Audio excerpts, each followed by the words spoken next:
Kamala Harris gaining Democratic Party support in her bid for the White House. Will she be the first minority woman to hold the top job in the US? And what are her chances against Donald Trump? This is Inside Story.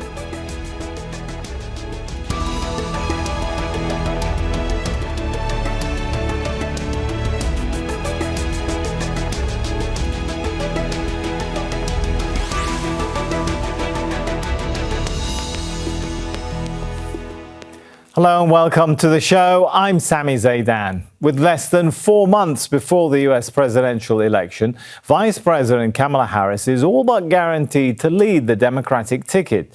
She's gaining more public support from top Democrats, but will voters back her in November? Well, as a minority woman, supporters are hoping her race and gender will attract more voters who were disengaged during Biden's campaign.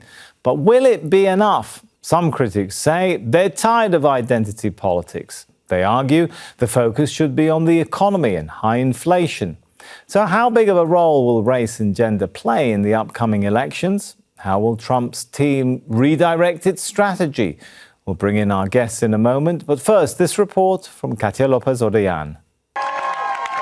In her first speech since President Joe Biden ended his re-election campaign, Vice President Kamala Harris says she's ready to face Donald Trump.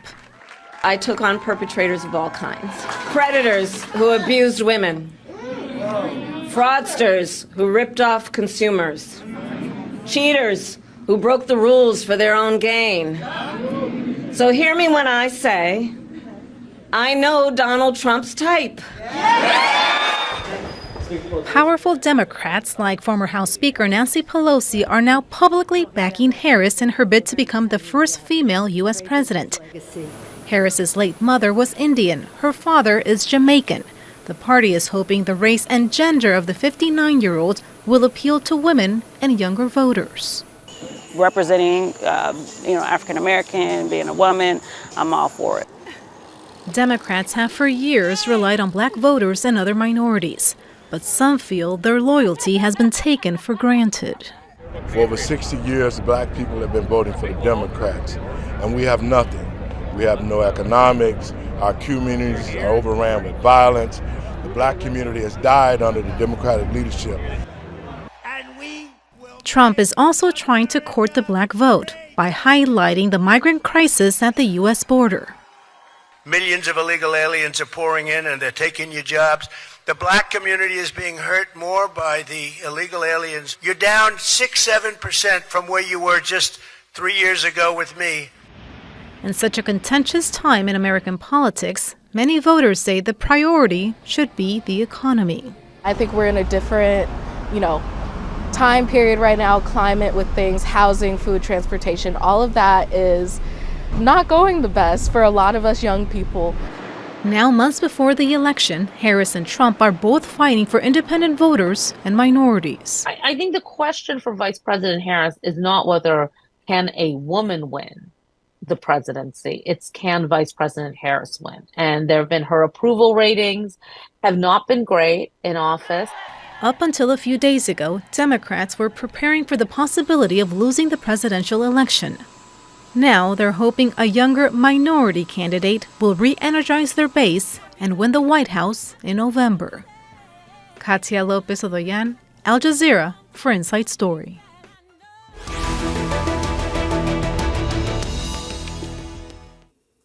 Now let's bring in our guests. They're all joining us from the United States. We have joining us from Washington, D.C., Rina, Shah, a political strategist and former Republican presidential campaign senior advisor.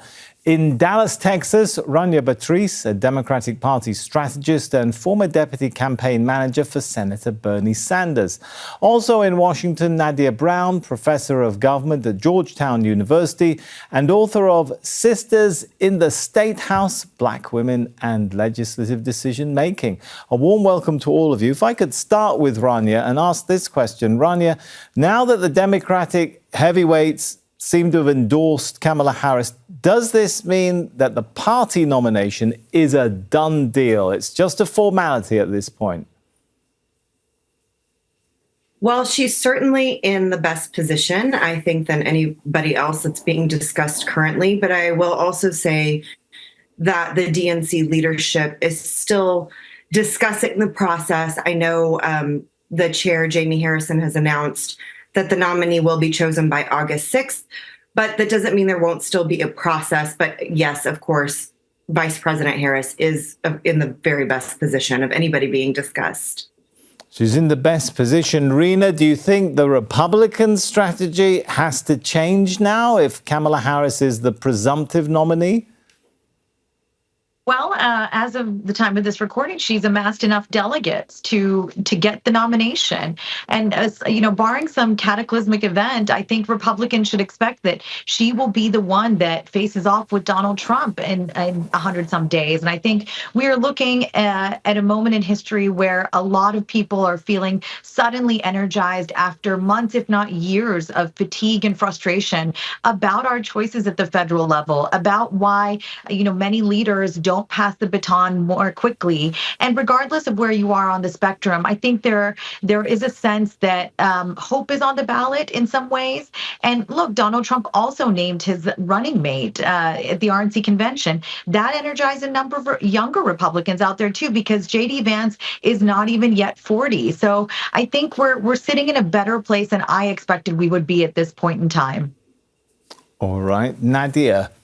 Listening to what our guests have been saying, is there no chance that there'll be any kind of challenge for the nomination of the Democratic Party? You know, the names which have been bantered about, the governor of Colorado, the governor of North Carolina, a senator from Arizona, Mark Kelly. What do you make of that at this point? I don't think that there will be a challenge. That's too close. It's 100 days out to the election. Democrats are really keen to ensure that they can put their best foot forward to defeat Donald Trump. And also just logistically, right, having different names printed on the ballots are things that elected officials have already started to put in place or will be putting in place. It just doesn't have a lot of time institutionally to change anything else. So I think it's pretty much a done deal that Kamala Harris is already at this time has amassed the amount of delegates necessary to move forward as the top of the ticket. And we'll just see her name and we'll find out who the VP will be, hopefully sooner than later, but maybe at the DNC in August.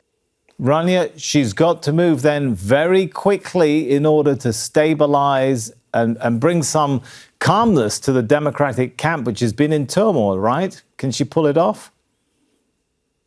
I think so. We're already seeing the coalescing. We're already seeing a lot of renewed energy. Frankly, I don't think it's a secret that a lot of Democrats were feeling deflated, if I can just say it that way. There are 105 days left until the election. As Nadia mentioned, the convention is in August. And I think we're already seeing, money isn't everything, but obviously campaigns don't go without money. We're seeing record numbers of fundraising coming in through small dollar donations across the country. That gives you a little sense of the energy. We're seeing communities who were formerly very seriously considering exiting, at least as it applies to the top of the ticket, re-engaging. So I think we're already seeing this renewed sense of excitement and energy. And Rania, what signs of re-engagement have we seen from the grassroots of the Democratic camp? Well, the organizing process in a presidential year like this one usually would have seen a lot of organizing calls, virtual meetings, virtual phone banks and things like that. It's been a little bit quiet up until just a couple of days ago. We're seeing that re-engagement, just like you said, from the grassroots. And so I think it's just another sign of a reinvigoration that the Democratic Party, and I would even say a large swath of the country, are feeling at this time. Nadia, do you agree with that? Is Kamala Harris really the choice and selection of the grassroots of the Democratic camp? Do we know that for sure at this point? Or the selection of money and the optics of race, color, gender? So I agree with Rana 100%. So I'll answer this from two vantage points, one as a scholar and then the other as a Black woman political scientist. So the first is that we know that communities of color, particularly Black communities, have felt rather not as happy, perhaps is the best way to put it, or more apathetic towards this election, choice between Biden and Trump. And there was a real concern that there were a number of particularly Black men who might be moving to vote for the Republican ticket this election cycle. But what we've seen in the last 24 hours, 48 hours, has been a real galvanizing of Black voters in particular. So over 44,000 Black women within 3 hours raised $104 million for Kamala Harris through Win with Black Women, which is a network of Black women politicos and other community leaders. They did this for their regular scheduled Sunday night programs. That was so large that it crashed the internet, right? And they had to set out a new Zoom link so that everyone who wanted to participate could. Well, what about then Black men, Nadia? Have we seen any sign that... That was the point I was getting to. That was the point I was getting to. Right. And so last night there was a similar call for Black men, and they raised over $1.2 million last night in the same amount of time. And so we are seeing that Black communities who were rather apathetic, and again, some were defecting towards the Republican Party, and most importantly, not even those that were defecting, but were just apathetic and were going to sit home this election, have been swayed by Kamala Harris at the top of the ticket, so much so that not only are they donating money, but they're engaging in community outreach to members of their network, whether it's the fraternities, historically Black colleges and universities, their neighborhood networks, and are urging other brothers and sisters to log on and take part in this voter mobilization. So it's not just that they logged on and gave this money, but they logged on in a way that was centered around community building and trying to get out the vote for November. All right. Do you agree with that, Rina? Are Republicans worried? Should they be worried that perhaps Kamala Harris can poach over some of those voter segments that were seen as leaning towards Donald Trump? Well, I'm very excited about Biden stepping aside, largely because I think it's now time to get back to a race that's on substance entirely. Identity politics certainly rules the day in the United States when it comes to our elections, whether at the state level sometimes, but certainly at the federal level, we're seeing more of it. But it's hard not to get excited when you see somebody like yourself emerge as the front runner for an office that nobody like them has ever been in before. It's certainly an interesting and exciting prospect to see perhaps the first female president and the first woman of color to be president in that very same vein. It's just exciting. But again, this is about what these people can do to better our lives. And so many Americans across many demographics were feeling that Joe Biden wasn't speaking to the problems of the day. Now, many on the center right. He's gone out now, Rina. What does it mean that it seems Kamala Harris will be in his place? Does that force a rethink or concern or worry for Republicans? Well, she has been his VP, right? So the strategy that they'll take is to try to tie her to this administration, its successes as well as its losses. I mean, they certainly don't want to talk about the success in black and white. The economy looks quite good on paper, but the economy is a feeling ever more. And so across multiple demographics, millennials and Gen Z included, there was a sense that the Biden-Harris administration wasn't doing enough for them. But the same attitude was felt by center-right and independent voters for the Republican Party as well, which has really had grievance politics characterize it in recent years.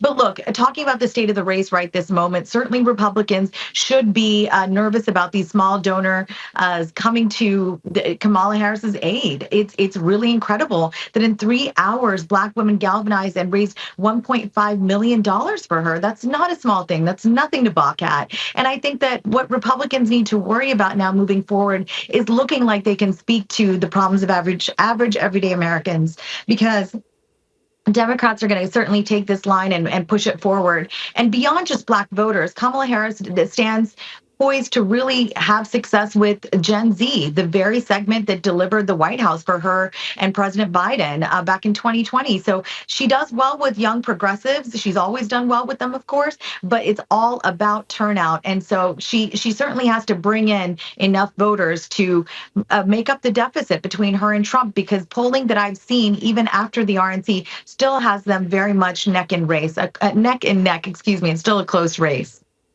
Do you agree with that, Rania? At this point, she's not ahead by a lot. I think it was 1% that she's ahead of Biden in the polls. You know, have things been left? Did Biden leave it too late for her to really step out of his shadow?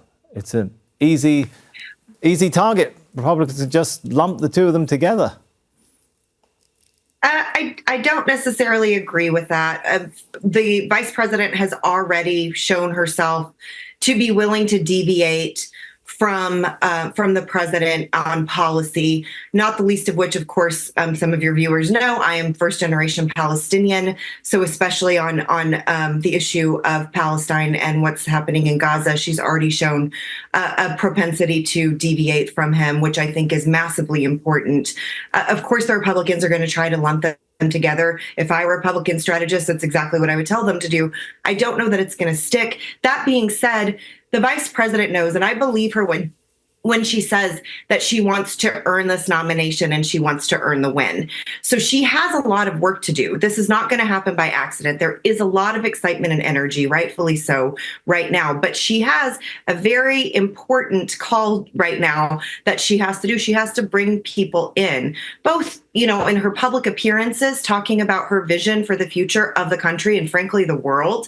And she needs to call people in, some of the communities that Nadia was talking about as well. The Black community, of course, the Latino community as well. Young people have also been incredibly frustrated by this administration. And of course, my own community, the Arab community across the United States, has been unbelievably frustrated. So she has an imperative a call to action here. I think she's going to rise to the moment, and we're gonna see that shift. The other thing I will say very quickly is Joe Biden is a known commodity. He's been in office for decades and decades. He doesn't have room to grow. That's just the honest reality. Vice President Harris does have room to grow. So while it is neck and neck and within the margin of error, and that can't be taken for granted, I think the more that she calls people in, she shares her vision for the future under a Harris administration, I do think we're going to see those numbers shift. Rina, do you agree with that? And particularly, can she make a difference in some of the swing states, the battleground states? Indeed, this moment sort of feels familiar and foreign at the same time, because we have a vice president who's been in the public spotlight. She herself ran a campaign to try to get the Democrats' presidential nomination before Joe Biden won it. So it's not as if she's this complete unknown. We know where she stands. She is the nation's most experienced and accomplished vice president on paper. That says something, but there also gives Republicans a lot of chance to really try to delve into her record in California and paint her as this California liberal who will always kowtow to the left. And that doesn't tend to play well, obviously, with these folks who are in these 7 swingy states, I call them, but these folks who are on the fence. Will they feel that, yes, she's too far left for them? That remains yet to be seen. I haven't seen any good empirical evidence that allows me to draw conclusions about that. But I will say there are vulnerabilities for her. And I think her team has known about them for a while, because in recent months, Republicans have been saying, particularly recent weeks, Trump and other Republicans have been saying, Nikki Haley included, that a vote for Biden this cycle is a vote for Harris. So I would definitely, look at what line of attack the Republicans are going to use, but I expect it to change every day of the week. Since we're getting into, or we're talking about the polls, let's get into them in a little more detail. Nadia, when you look at the polls on the question of having Kamala Harris as the nominee instead of Joe Biden for the Democratic Party, it says, okay, yes, it improves the Democratic Party's chances with voters of color that you mentioned already, with the youth, with some of the segments of the progressives. But at the same time, some of those polls say having Kamala Harris as the nominee actually improves Donald Trump's chances with white males with college degrees, supporters of other Republican candidates like Nikki Haley. I mean, given that these battleground states, these swing states, are quite complex, what does it square down to in the end? Can we make a bottom line judgment here and say, yes, Kamala Harris is better or worse for the Democrats in battleground states? So I think that your intro, your lead into this question was the answer to the question, right? That these polls are just a snapshot in time, but they're really giving us more of an inroad to understanding the complexity of how American voters are looking at key issues and politicians' responses to those policy issues. And so, yes, Kamala Harris might have an uphill battle to fight with some particularly white male voters. But I think the sleeping giant that both parties recognize and are actively courting are college-educated white women. And what we have seen, particularly with the issue of abortion access, even in battleground states and primarily red states, are that women are unhappy with the Republican Party's stance on abortion access. And so Democrats have come out as pro-choice, but I think the nuance that Kamala Harris brings to the conversation is that it's not an either or, pro-choice or pro-life, but rather, is this a medical procedure that's necessary for a host of reasons that women should be allowed to make with their families, their in accordance with their religious practices and their medical provider. And so I think that is a huge issue on the ballot this year.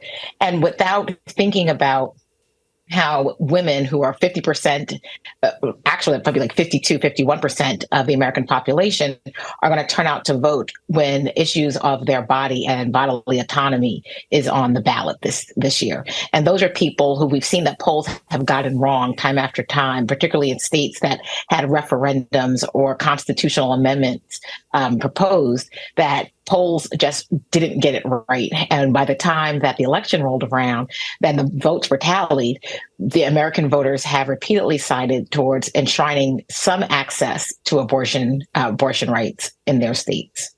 All right. This is, of course, Al Jazeera. We have a global audience around the world watching, so we got to maybe talk a little bit about what Kamala Harris means as the presumptive Democratic nominee for the world. And Rania, when we think about that question, what does she represent when it comes to the Middle East, the conflict in Gaza, and so on? Well, to just be very frank, I think there's a little bit of a question mark there that a lot of us are eager to get answers to. As I mentioned previously, she has already shown a willingness to depart from the unwavering support of Netanyahu and his extremist regime. But the reality is, as I mentioned before, she's going to have these conversations. I think she does present an opportunity to shift on policy. However anybody feels about Israel and Palestine in overall, the reality is the vast majority of people don't support genocide and don't think that that's okay. The vast majority of people and you don't think, in the Rania, U.S. and that a lot of not only Arab American voters, but minority voters of color will be looking at Kamala Harris and say, you are part of the same Team Biden that's been running the show when it comes to this conflict in Gaza? I think that she has an opportunity to remind people that she wasn't. And the people, folks like us who eat and sleep and breathe politics have maybe noticed the nuance and seen her do these deviations, but it's going to be incumbent on her to show people and tell people that she doesn't just fall in line with these policies that have devastated so many of us. So it's on her to show that. But I do think that there's an open door there. I could see that Nadia was shaking her head, I think, in disagreement. I want to give you a quick 30 seconds to come in on this before we go to Rina. Right. So I agree with the large part of Rania's point, but I think there is a difference in how Kamala Harris can talk to voters that really land with voters around this Gaza conflict, particularly because she is a woman of color. She's, younger. She's a member of Generation X. And it's really the split between Biden and Harris here was on the changing face of geopolitics, right? So the older generations are viewing the conflict as the United States presence in the Middle East as a proxy of Israel. And then, as Rania was saying, right, there's younger Americans who wholeheartedly see what's going on as an issue of genocide and aren't happy with what happened on October 6th either, right? But they're seeing American intervention in a much different way. And I think Kamala embodies that difference, that shift that's happening now. All right, Rina, we know to some extent what Donald Trump stands for when it comes to NATO, Ukraine, Gaza. Do we know what Kamala Harris means and stands for when you strip away Joe Biden from her on the world stage on some of those issues? Look, I think October 7th really challenged the consciousness of a lot of American voters who weren't paying attention. We're more technologically connected to the ballot box than ever before. And likewise, we are able to get imagery out of Gaza that is shocking and leaves hearts broken daily. And young Americans have felt completely betrayed by this administration at times, that it took so long for Biden to call for a ceasefire, that the Biden-Blinken duo slow-walked everything. And I didn't see Kamala Harris have a seat in any of that. So it is very confusing on the one hand. And there's been a lot of talk over many weeks about how the Muslim American community has felt betrayed by this administration. But look at the clear alternative. Donald Trump, when he ran in 2016, ran on saying that he'd enact a Muslim ban, which he did do. My cousin was a lawyer waiting at JFK Airport in New York for people that were banned from entering when they arrived. I mean, we as an electorate have such a short memory. So I think young Americans do get it. They understand that the alternative is Trump, who may do worse and has been really close with Benjamin Netanyahu in years past, who had Jared Kushner in the front seat of trying to broker peace in the Middle East. A lot of that Trump administration's actions led us to October 7th. And so I don't think anybody's hands are clean here. All I want is my taxpayer dollar not going to fund killing innocent children, women, and men. And all I know is that Nikki Haley and the Republicans, for the longest time ever, have talked about having Israel's back no matter what. And only recently has Donald Trump let it slip out that he thinks Benjamin Netanyahu needed to knock it off in Gaza, needed to end it quickly over there. And nowadays he seems a little bit more moderate. But with Benjamin Netanyahu in town right now in Washington, D.C., this very moment, I think the first good step that Kamala Harris took was to say she would not preside over a joint session of Netanyahu speaking to Congress. All right, we're going to leave it there for now. Let's thank our guests, Rina Shah, Rania Batrice, and Nadia Brown. And thank you too for watching. You can see the show again anytime by visiting our website, aljazeera.com. For further discussion, go to our Facebook page. That's facebook.com/AJ Inside Story. You can also join the conversation on X. Our handle is AJ Inside Story. From me, Sami Zeidan, and the entire team here for now is goodbye.